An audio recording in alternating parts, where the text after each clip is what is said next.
I want to introduce to you a woman by the name of Sara Moses. And Sara is with HETRAVEL.com. And HETRAVEL stands for Hans Ebensten Travel. And recently, just in the last couple of weeks, they sent me on a river rafting trip, some 7 to 8 days long, down the Grand Canyon. This is the Colorado River. This is 240 miles of rafting. No electricity, no iPads, no cell phones, no opportunity to enjoy the Kardashian. None of it. 0%. You, nature, the whimsy of nature, and 11 other people. So you actually have to do something called a conversation, something that many of us have forgotten about. So this guy in that picture was one of the ways we bathed was to stand under waterfalls and have a natural waterfall shower. Really amazing. So let me introduce Sara Moses. Sara is with HETRAVEL. And Sara, I want to welcome you to Go Harrison. Better now that I hear the music of your voice, and I'll tell you, we are looking at video right now, high-def video of rafting down the Grand Canyon.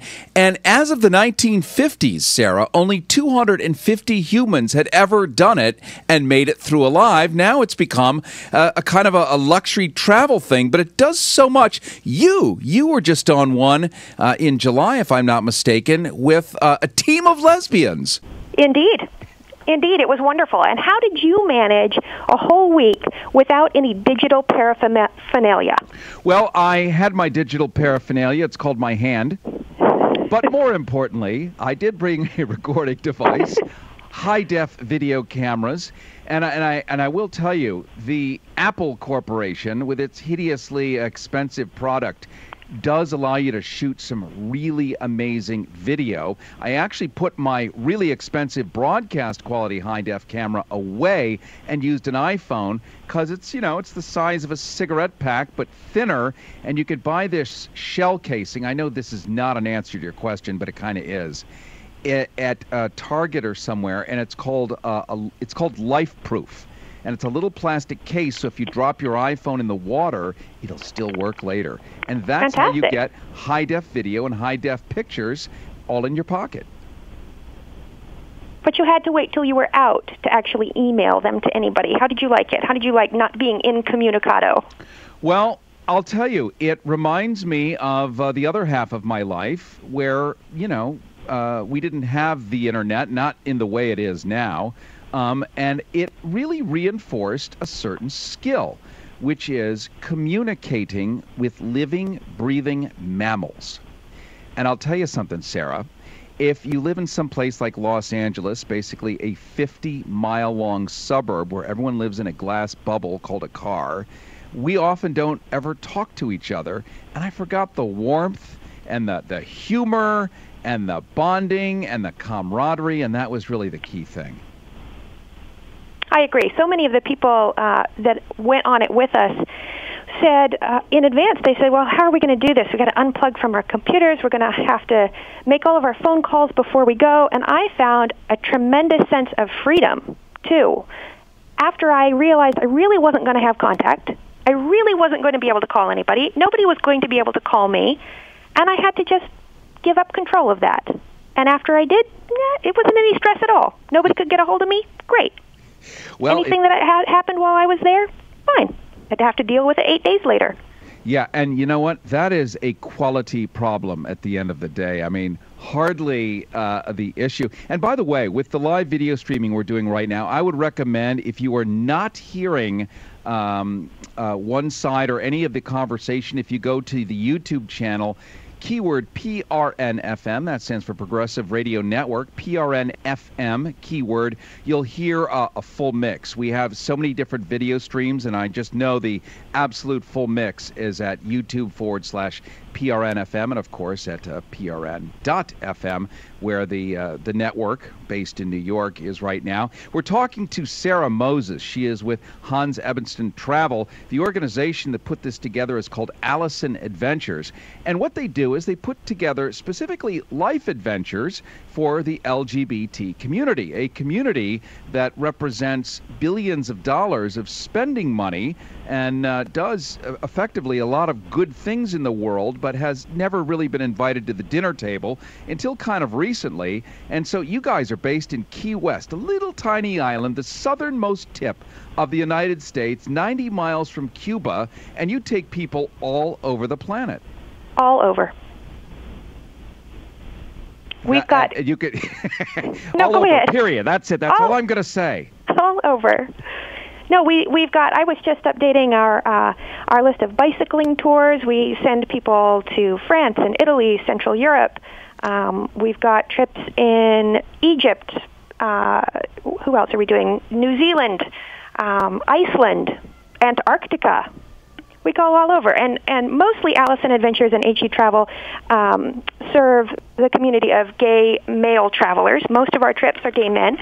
We do have some mixed trips, and so this was our first all-women's whitewater rafting trip down the Grand Canyon. So it was me and 10 ladies, and we all went for the 8 days that you did. We didn't have any pictures quite as fancy as the one that you've got up on your website right now. Well, I like to be fancy, and I'm just going to admit that freely and try to deal with it. That was kind of the point, was to really bring home the real look of this adventure. And one of the things, Sarah, that I noted, I imagined, well, river rafting down, whitewater rafting, 240 miles, 7+ days on the Colorado River. As you can see in the video, and if you're watching our live stream right now, YouTube.com/PRNFM, PRNFM keyword on YouTube, you're going to see high-def video of what it looks like that was shot live. I shot this stuff live. It's wet and woolly, and you would have to bathe in kind of sand and mud, or you can use a fresh waterfall. But one of the things that was so amazing is there is a place where the Anasazi Indians, and this is going back 800 to 1,000 years, pre-Pueblan Indians. It is a ruins there. It is a fossilized area where actual chunks of, I was going to say China, but it's not, is it? It's pottery and arrowheads, and it's left out, strewn out in the open, unmolested by the traveler. Why? Because anybody who's going to make the effort to get into the Grand Canyon and do this rafting trip also appreciates history and nature and the integration of the indigenous people, including us now, with all of this, and nobody destroys it. So you can pick up a piece of 900-year-old pottery from a pre-Pueblan civilization, look at it, and then you just put it back on the ground, and the whole canyon is like this. Sarah. Yes. Yeah, I imagine you had the same kind of experience. We did, and I think I know where you're talking about, too, is the Nankoweap Granary. Several people from our party hiked up and got just an amazing view from the top. And I stayed with the group that went to the site of their domestic lives. And we sat around and we chit-chatted about what life must have been like in the canyon on the edges of this beautiful waterway, and to live in this kind of amazing grandeur your whole lives, to spend your lives in this beautiful area. It was pretty awe-inspiring. I think this is the kind of trip a lot of us spent a lot of time being quiet too, and thinking and looking up at the stars and experiencing the deep, dark night. That I'm from a city, even as small as Key West is. It's still not deep dark at night. We still have city lights. We still have light pollution. It doesn't get deep dark like that, where the only light was from the moon, excuse me, and the stars. And I found that kind of silence and that kind of darkness and quiet was so strange and so refreshing to me. And I thought how throughout history, this has just been a reality for people's lives, to experience the inevitability of nighttime and darkness. And now we can stave it off. Yeah, it's really true. We're talking to Sara Moses. She is with Hans Ebbesen Travel, also known as Alyson Adventures, started by a guy named Sasha Alyson. And it takes the LGBT community all over the world on really amazing, eye-opening, breathtaking trips. Their website is HETRAVEL.com. H-E as in him, except it's HETRAVEL.com. And Sarah just led, I think, about 11 lesbians. I know. It's Indeed. like you can't say the word anymore without feeling like you've done something politically incorrect. But my twin sister, or twister, is one. So it's okay for me to say it. And you went out with 11 ladies. You took this 240-mile river rafting trip down the Grand Canyon, and you had the same experience I just did 2 weeks ago, and I have to tell you, it's really life-changing. And so many of our listeners, so many people realize, as Henry David Thoreau did when he stood up against, occupying Cuba and other places, when he stood up for humans, he realized the cure, the solution to many of his problems was to bond with nature. Bond with nature. And I have to tell you, this, being without a cell phone, being without an iPad, being without a computer, being without all the silliness and nonsense that passes as Anderson Cooper's tight T-shirt, was a glass of cool water in a desert of nonsense from the media. Well, I'll tell you what was refreshing to me, and I think something that we forget about in our culture too. I had a packing list. Everybody got a packing list of what you're recommended you should take. You should take sunblock, clearly. You should probably take some shorts. You should probably take some long pants, some rain gear. You should prepare for the hot. You should prepare for the cold. The wet, the dry. And I panicked, and I thought, oh, I'm never going to be able to remember. What if I forget something? And then I did forget things. Even though I had the packing list, I still forgot things. And you know what I did? I asked for help.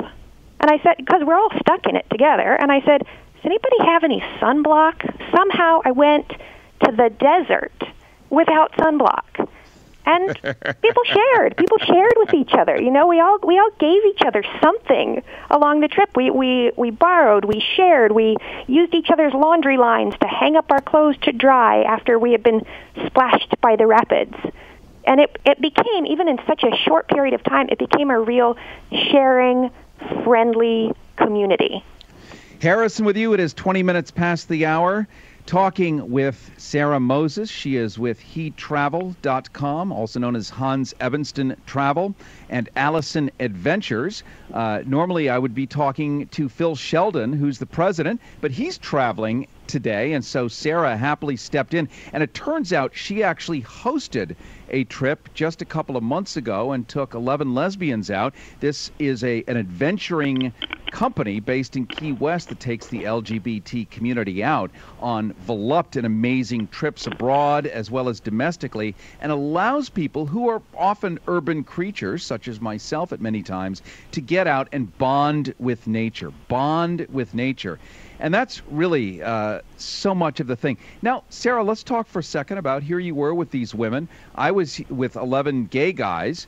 And, for our straight friends listening, it doesn't mean that anything goes on. Wink, wink. Whenever you put a specialty label on something, you automatically assume something happened. Mm-hmm. Trust me, if you're not bathing after one day, ain't nothing happening but river rafting. Let's talk a little bit about human bonding, Sara. Sure. What was your experience with these women?